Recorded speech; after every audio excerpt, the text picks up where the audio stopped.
Did you ever replay a game a while later and get to a mission which sucked and felt like an absolute chore to complete? Did you ever play an otherwise good game which was made worse by some stupid feature or mechanic? I have. Hi, I'm Mike Redacted and I'm here to help you today. It seems like some devs just can't help themselves and they have to shoehorn in some sort of stupid and annoying game mechanic into each and every one of their games. Today we're going to discuss the most annoying game mechanics and their systems which these sociopaths seem to put in their games over and over again. The aim of this video is not to be angry or to make some sort of rage content which calls developers out. This is a light-hearted video which aims to highlight some of the not so great development and mechanics so that we can avoid them in future. If you like this video, please don't forget to leave a like and subscribe for more content like this.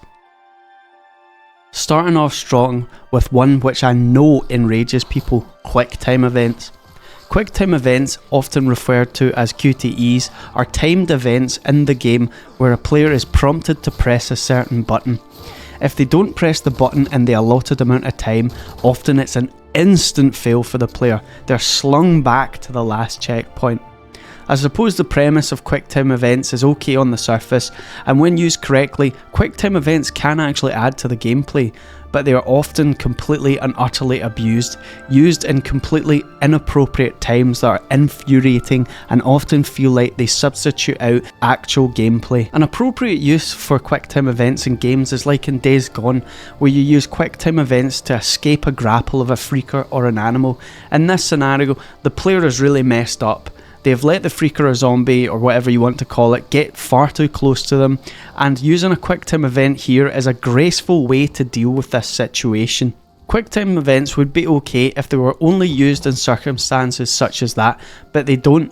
They are mostly used in inappropriate locations, such as in the legendary game Far Cry 3. Vaas is one of the coolest characters in all of gaming.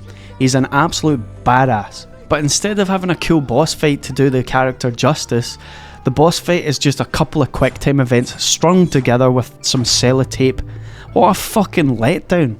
In that instance, it doesn't feel like you're doing the actions in the game yourself. Instead, it feels like you're just pressing a button to start a cutscene. It falls flat on its face, and it's almost insulting to the player. When I first played the boss fight of Vaas in Far Cry 3, I wondered if the developer did have plans to do something extravagant but just ran out of time. It is a Ubisoft game after all. On the surface, unskippable cutscenes may not be that much of an issue.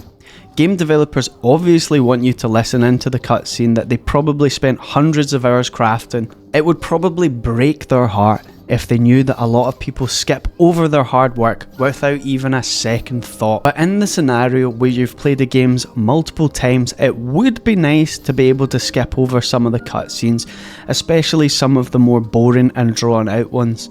As you already probably know what's going on, the worst offender for unskippable cutscenes is an unskippable cutscene right before a difficult boss battle, right as the battle begins. There's nothing more infuriating, blood boiling, or maddening than getting your ass handed to you by the boss fight, only to restart the boss fight and need to sit through the same exposition from the boss again and again and again. As you watch the cutscene over and over again, it's as if the developer knew you'd be watching it 20 times over, those smug bastards.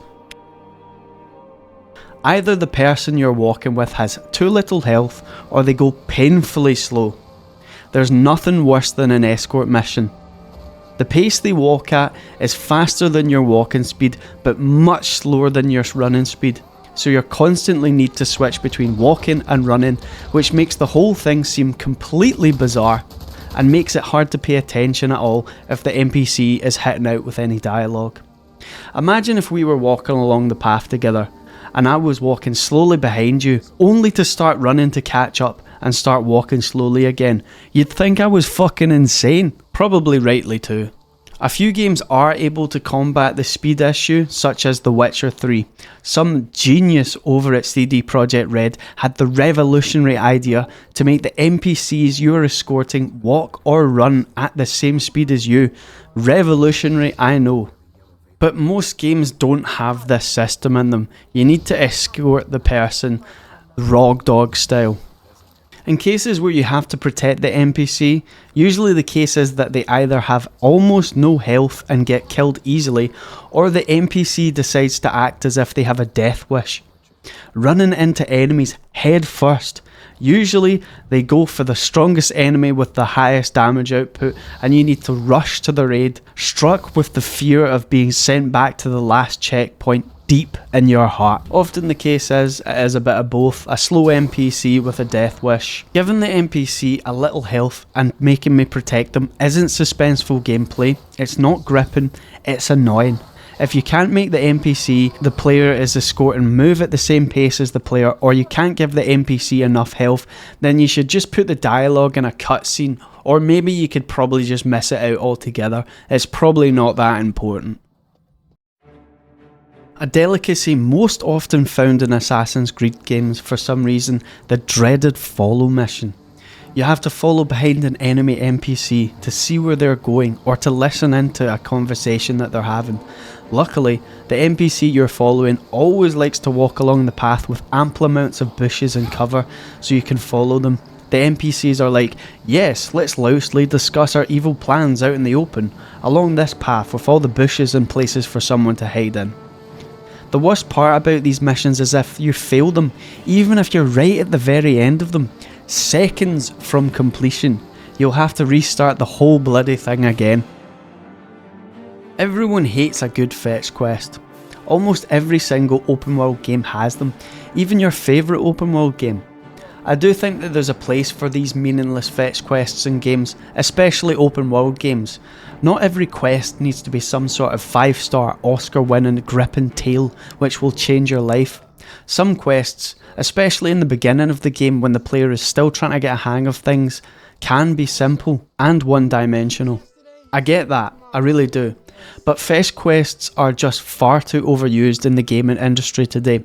Developers should try and give a bit of variance in their quests to keep them interesting and meaningful. A lot of games just use these quests to pad out the playtime because their developers have decided arbitrarily that the game needs to take 50 hours to complete. I think in an ideal world, a game would have a good balance of quests. They could use simple fetch quests to encourage players to explore interesting regions of their game worlds, but also have a much higher proportion of fleshed out quests with some narrative. Striking that balance will definitely be the difficult part. If you're playing a game and smashing through the enemy like a knife through hot butter, but then all of a sudden the game decides that you're not able to do that anymore just for this one mission. You're forced to be stealthy in a mandatory stealth mission. Did my character just forget how to swing a sword or something? Some of these mandatory stealth missions are so jarring, it feels like they are bringing the pacing of the game to a screeching halt, like a speeding car flying off the road and hitting a tree. There's one mandatory stealth mission in Days Gone which rears its ugly head in the mid-game. You need to sneak into a camp and get some medicine for your buddy who unfortunately has had their arm burnt to a crisp. Every time I replay this part of the game, a game I love in spite of this mission, it infuriates me.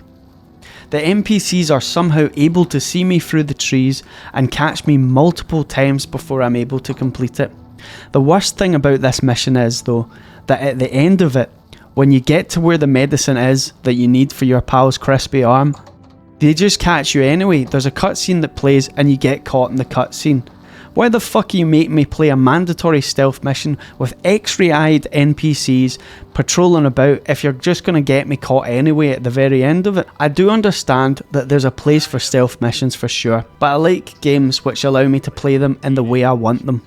This channel is all about open world games, please subscribe. I firmly believe that every good open world game should have some sort of sandbox element to it. If the player wants to be stealthy, then enable them to do that. But if the player wants to kick the door off the hinges and shoot everything that moves, then they should be able to do that too. Fallout 3 has a tutorial which feels about the length of a feature-length film. If I had to describe it in a few words, I would either say never ending or needlessly long. I understand that tutorial is good to get players used to controls and mechanics of the game in some sort of safe area where the punishment for failure is not too harsh, but surely everyone knows that you press WASD to move your character around by now. Unless your game is introducing a lot of new and bespoke mechanics, then it feels like a hindrance to have such a long and arduous tutorial mission. You can even tutorialize during the game as it progresses, dynamically adding in the new mechanics one by one in digestible chunks until you've explained everything to the player. I really like how the tutorial is done in Arma Reforger. The tutorial takes place in some sort of training camp and it's modular in design. The player can pick and choose which parts of the tutorial to do and not do. For instance, if the player's not confident about flying helicopters but has everything else down, they can choose to only do the helicopter part of the tutorial. If the player decides that they don't want to learn any of the game's mechanics during the tutorial and want to just dive straight in, they can skip it entirely. They can skip the tutorial entirely. They have that option. Another one I'm sure you've all encountered, artificial difficulty spikes. You're going through a dungeon, blowing the enemy's back out, and then you come across an enemy which seems to have been teleported in from a much harder dungeon. You go from aggressor, gleefully striking down enemies, to nothing more than shit on the shoe of this roided up enemy. They kill you easily in just a few hits, or even better than that, maybe they even just one-shot you, and after you're killed, the screen fades to black, and all you can see is your face reflected back to you with an empty expression. Yes, I understand, boss fights and mini boss fights can be fun challenges, but the enemies I'm talking about are usually just some prick with a generic name. It's annoying when they first get you, but after you've been killed by them once, you're like a bull with a slapped arse. The first slap is free, but after that the bull is aware, the bull is ready. You rush in, drinking all the potions that you've got and taking all the buffs that you can get, and then he one-shots you again. Yeah, fuck that guy. In conclusion, the developers should just avoid abusing and overusing some of these mechanics that we've talked about today, and games would probably be a bit more enjoyable. Do you think I missed any annoying game mechanics or features? Please let me know in the comments below if you think I missed anything. Thanks for watching. Don't forget to comment, rate and subscribe. I'll see you in the next one.